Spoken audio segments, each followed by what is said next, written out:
शिंदेंच्या शिवसेनेकडून मनसेसोबत युतीच्या हालचाली सुरू. उदय सामंत विशेष प्रयत्न करत असल्याची सूत्रांची माहिती. युती पूर्णत्वास नेण्यासाठी शिंदे राज ठाकरेंना स्नेहभोजनाचं निमंत्रण पाठवणार असल्याचीही माहिती.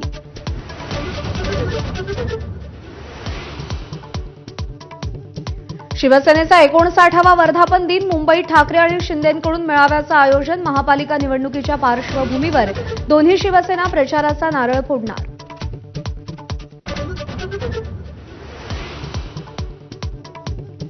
सगळ्या कावेबाज कारस्थानी लोकांच्या छाताडावर पाय रोवून शिवसेना 59 वर्ष ठामपणे उभी.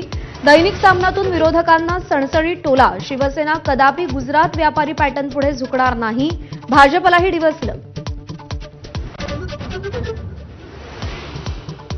बारामती माळेगाव साखर कारखान्याच्या निवडणुकीवरून आरोपांची राळ. पीडीसीसी बँक रात्री 11 वाजता उघडी. मतदारांची यादीही सापडल्याचा रंजन तावरेंचा आरोप. तर बँकेमध्ये पैशांची पाकिटं भरायचा उद्योग सुरू आहे का, असाही सवाल. भंडाऱ्यात शिवसेना आमदार नरेंद्र भोंडेकर विरुद्ध भाजप आमदार परिणय फुकेंमध्ये वाद शिगेला. फुकेंना भंडाऱ्याचं राजकारण समजायला अजून वेळ लागेल. त्यांनी पक्ष वाढवण्यावर भर द्यावा, भोंडेकरांचा खोचक सल्ला. पुण्यात सकाळपासून पावसाचा जोर वाढला. हिंगणे खुर्द पर्वतीसह हिंजवडीतील भोईरवाडीमध्ये गुडघाभर पाणी. पावसामुळे टिळक रस्त्यावरील सिग्नल पोल झुकला. मुंबईसह उपनगरात रात्रभर पावसाची संततधार. सखल भागात पाणी साचायला सुरुवात. मध्य आणि पश्चिम रेल्वेची वाहतूक 10 ते 15 मिनिटं उशिरानं.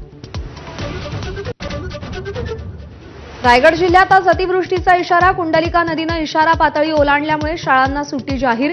तर देवकुंड धबधबा, सिक्रेट पॉइंट, तामिणी घाट 30 सप्टेंबरपर्यंत बंद. पुण्यात तुफान पावसाची हजेरी. अनेक परिसरात पाणी साचलं. हिंगणे खुर्द परिसरात घरांमध्ये मोठ्या प्रमाणात पाणी शिरलं.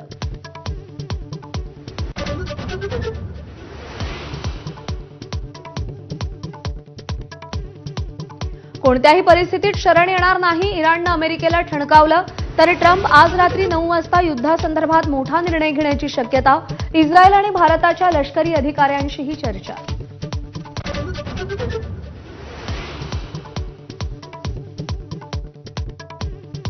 युद्धादरम्यान इराणमध्ये अडकलेल्या भारतीयांना वाचवण्यासाठी ऑपरेशन सिंधू राबवलं. 110 भारतीय विद्यार्थ्यांची पहिली तुकडी दिल्लीत दाखल. अर्मेनिया मार्गे विद्यार्थी मायदेशी परतले.